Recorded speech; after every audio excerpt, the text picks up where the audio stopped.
Hello everyone, today I'm here to do the mid-year book freakout tag. So I think this is probably either my third or fourth year in a row doing this tag at this time of the year. So if you haven't already guessed by the title, it is like a mid-year book tag check-in, just to ask some questions about what you've read so far during the year and just to see how your reading progression is going. Like I said, I've done this tag for the past 3 or 4 years, so I will link all of my previous mid-year tags down below, as well as the original tag creator. Without further ado, let's just get into the tag and talking about my reading for this year. So the first question is the best book you've read so far this year in 2018, and you are not going to be surprised at all when I pull this book out.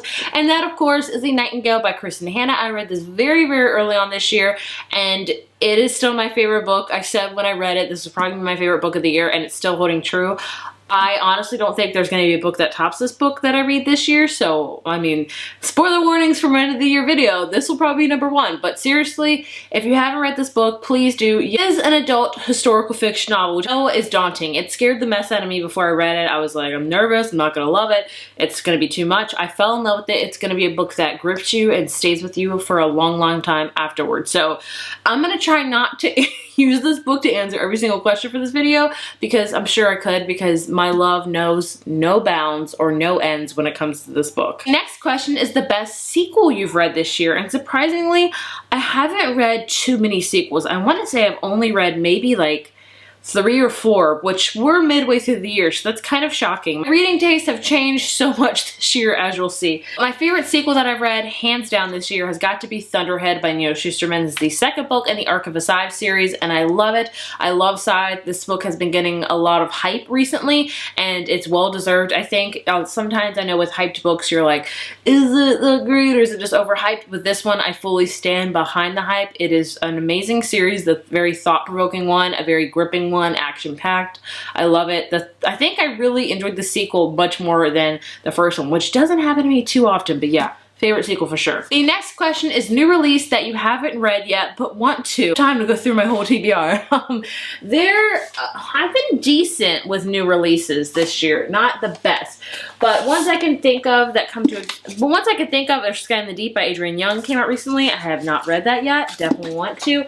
Another one has got to be, oh, this is not such a new release, but it released this year, and that is Heart of Iron by Ashley Poston. I'm very mad at myself that I haven't read this yet because I loved her other book, but I think I haven't read it yet because I keep hearing a lot of negative things about it, so I want to read it. It's huge. I don't know, but these two are definitely the ones I think that are very newly released that I have yet to get to. Next question is most anticipated release for second half of the year. I think I have a lot for this one. I haven't done my fall, like most anticipated reads yet. I haven't done my research, but of course the Seventh Throne of Glass book, I'm a horrible fan because I could not think of this series title. I cannot think of the book title at all. Very mad at myself. But I am really excited about it. I know Sarah J. Maas is a very controversial writer, but I really still like the Throne of Glass series. Another one I'm looking forward to is the second book in the Renegade series, which is called Arch Enemies, I believe. I mean, a lot of sequels I'm looking forward to in the second half of the year. That's one Dark Throne book, the next Cassandra Clare book. So I would say a lot of sequels that are coming out in the second half of the year I'm very excited for. Standalones, I'm not too sure yet because I don't do a lot of my research, I guess, of what books are coming out till like July or August. We're gonna get into the real nitty-gritty. Your biggest disappointment. I think for this one I'm gonna have to say Woman in the Window by A.G. Finn. This is an adult thriller novel, and I had really, really high hopes for this one because everyone's been talking about it recently. A lot of people really love this book and rave about it, and I read it and I didn't not like it. I really didn't like it. I know it's bad.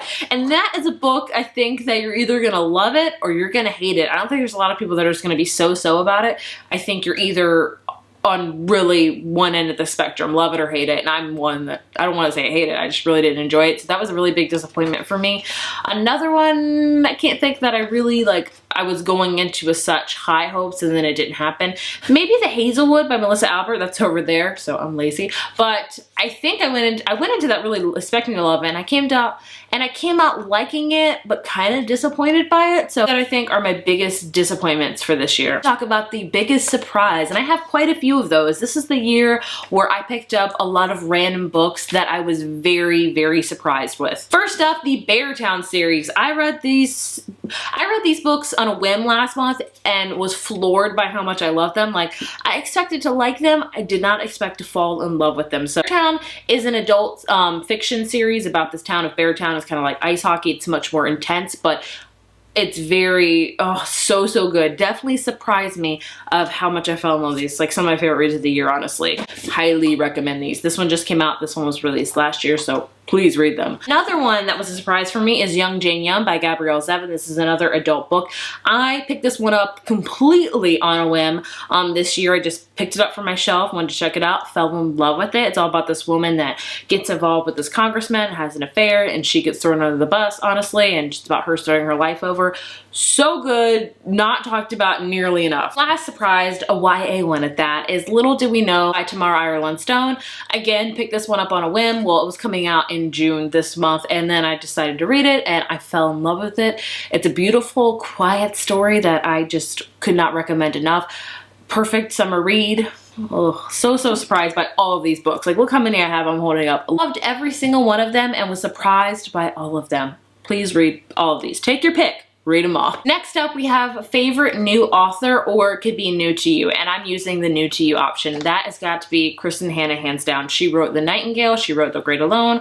Those are the only two books I've read by her, but they're both 5-star reads for me, and I love her writing. She is by far my newest favorite author that I've discovered this year, so I know I'm not going to talk about The Nightingale all the time, but seriously, read her books. She's got a lot of them, so I am very behind on all of them. Newest Fictional Crush. And this one was kind of hard for me because I feel like, well, fictional crushes, I always revert back to YA fantasy books, and I'm like, I don't have to do that because I haven't read a lot of fantasy this year. My newest fictional crush, though, hands down, has got to be Michael Fawn from The Kiss Quotient. Hopefully I said that right. Such a steamy, swoon-worthy book. Very adult when I say steamy, so just so you're aware, but goodness gracious, if I didn't fall in love with Michael Fawn, I did. I have newest favorite character. I don't know for this one. My favorite characters, they're within a series, and it's usually the first book in a series. I'm going to see more of them. But like I said, this year I haven't been reading a ton of sequels, a ton of series, especially new series, so I don't know for this one. I could say Eleanor Oliphant from Eleanor Oliphant's Completely Fine, or any of the kids from Beartown. I loved Bobo in that. I loved Amat. I loved Benji. I loved all of them, but I don't know if I have 100% a new favorite character of all time, honestly. Is that sad? We have Book That Made You Cry. Oh my goodness. I actually have cried a lot with books this year, surprisingly, because I always say it takes a lot to make me cry with books. Apparently, that's not the case this year. For the warning, The Nightingale I just want to say, The Nightingale made me sob, but I said I wasn't going to talk about that a lot. But The Great Alone, also by the same author, Kristen Hanna, also made me sob a lot. Another one that made me cry a ton is Miss Me When I'm Gone by Rachel Lynn Solomon. Another surprise of the year, honestly. I had a lot of surprises, so I really had to narrow it down. It's a YA contemporary about two twins, and it was just very sad, but a very beautiful read. Both of these made me cry a lot. The reverse end of that are books that made you happy, and I've read a lot of really cutesy, lovey books that did make me happy. I have 3 of them. Surprise, surprise. Listen to Your Heart by Casey West. Adorable, cutesy, cotton candy, YA contemporary, definitely made me very happy. And then 2 adult ones that I loved are Love and Other Words by Christina Lauren. Very happy, very cute, lovey-dovey. Also The Kiss Quotient by Helen Huang. Very steamy, very happy feelings. Love this one. All 3 of these definitely made me smile a ton. Then we have favorite book to film adaptation that you saw this year. Only seen 2, and definitely for sure has got to go to Simon vs. the Homo Sapiens Agenda, also known as Love, Simon by the Movie. I thought the book was great. I thought the movie adaptation was great as well. The other one that I saw was Ready Player One. I really liked the book. Did not like the movie at all, but just wanted to mention that. Favorite review that you've written this year, or BookTube version favorite video you have done so far this year? Oh, I don't know. I did not put an answer for this one because I could not think of any.